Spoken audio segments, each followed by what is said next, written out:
Hi friends, இன்றைக்கி ஒரு சூப்பரான ப்ரான் தொக்கு எப்படி செய்யுதுன்னு பார்க்கலாமா? அதுக்கு 2 வெங்காயம் 2 தக்காளியை இப்படி பொடி பொடியாக சாப் பண்ணி வச்சுருக்கேன். அதுக்கப்புறம் ஒரு பேனில் வந்துட்டு கொஞ்சமாக எண்ணெய் சேர்த்துட்டு 2 ஏலக்காய், ஒரு துண்டு பட்டை, ஒரு 2 டீஸ்பூன் சோம்பு சேர்த்துக்கோங்க. ஏன்னா அந்த ஃப்ளேவர் ரொம்பவே நல்லாயிருக்கும். அதுக்கப்புறம் நம்ம கட் பண்ணி வச்சுருக்க வெங்காயத்தை உள்ளே ஆட் பண்ணிவிட்டு நல்லாவே வதக்கணும். அது நல்லா ஒரு கோல்டன் ப்ரவுன் வர வரைக்கும் நல்லாவே வதக்கிக்கோங்க. இப்போ உப்பு சேர்த்து வதக்குனிங்கன்னா கொஞ்சம் சீக்கிரமாக வதங்கும். அதனால் நல்லா உப்பு சேர்த்துட்டு வதக்கிக்கோங்க. அதுக்கப்புறமா 2 டீஸ்பூன் இஞ்சி பூண்டு பேஸ்ட் போட்டு நல்லா வதக்கிக்கோங்க. அது பச்சை வாசனை போகிற அளவுக்கு நல்லா வதக்கிக்கோங்க. அதுக்கப்புறமா நான் 1 டீஸ்பூன் மஞ்சத்தூள், ஒரு 2 டீஸ்பூன் சில்லி பவுடர், 1 டீஸ்பூன் மல்லித்தூள், 1 டீஸ்பூன் கரம் மசாலா போட்டு நல்லா வதக்கிக்கோங்க. ஆக்சுவலாக நான் அதை வீடியோ எடுக்க மறந்துட்டேன். இதெல்லாம் போட்டு நீங்கள் வதக்கிட்டு மூடி போட்டு மூடி வச்சுருங்க. அது நல்லா எண்ணெய் பிரியிற அளவுக்கு நல்லா வதங்கட்டும். இந்த ஸ்டேஜில் நீங்கள் ப்ரானை உள்ளே ஆட் பண்ணிக்கோங்க. நான் ஒரு 1/2 கிலோ ப்ரான் இன்றைக்கி எடுத்து வச்சுருக்கேன். அதை நல்லா கழுவி நான் சுத்தம் பண்ணி வச்சுருந்தேன். அதை உள்ளே ஆட் பண்ணி வச்சுட்டு நல்லா அப்புறம் கிளறி விட்டுக்கோங்க.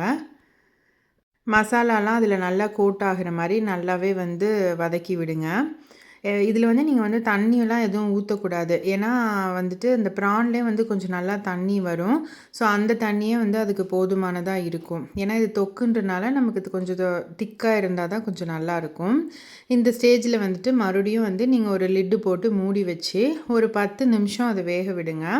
அப்புறம் நல்லாவே வெந்து சூப்பராக ப்ரான் ரெடி ஆயிரும். பாருங்கள் எவ்வளோ அழகாக வந்திருக்குன்னு. ப்ரான்லாம் நல்ல பஞ்சு போல் வெந்திருந்துச்சு. ரொம்பவே சூப்பராக இருந்துச்சு.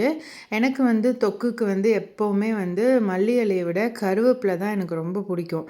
ஸோ நான் கருவேப்பிலை தான் இதுக்கு ஆட் பண்ண போகிறேன். அதுக்கு முன்னக்கூட்டி அந்த தொக்கை நல்லா கிளறி விட்டுக்கோங்க. அப்போ தான் நல்லா ஒன்று சேர்ந்து நல்லா வதங்கிக்கும். ஒரு 5 நிமிஷம் நல்லாவே வேக வைக்கணும். அதுக்கப்புறம் திரும்பி 5 நிமிஷம் கழித்து அதை ஓப்பன் பண்ணி பார்த்தீங்கன்னா செம்மையாக எண்ணெய்லாம் பிரிஞ்சு நல்லாவே வெந்து வந்திருக்கும். இந்த ஸ்டேஜில் நான் சொன்ன கருவேப்பிலையை நல்லா உள்ளே பிச்சு போடுங்க. நல்லா குட்டி குட்டியாக சாப் பண்ணி போட்டிங்கன்னா அந்த தொக்குக்கும் கருவேப்பிலை வாசத்துக்கும் செம்ம டேஸ்ட்டாக இருக்கும். கண்டிப்பாக நீங்களும் இதை செஞ்சு பாருங்கள். உங்கள் கிட்ஸுக்கெல்லாம் ரொம்ப பிடிக்கும். உங்கள் வீட்லேயுமே இதை ஃபுல்லாக காலி பண்ணிவிடுவாங்க. அந்தளவுக்கு டேஸ்ட்டாக இருக்கும். பாருங்கள் எவ்வளோ அழகாக இருக்குன்னு. என் வீடியோ பிடிச்சிருந்துச்சுன்னா கண்டிப்பாக என் சேனலை லைக் பண்ணி சப்ஸ்கிரைப் பண்ணுங்கள். இன்னொரு வீடியோவில் பார்க்கலாம். அது வரைக்கும் பாய்.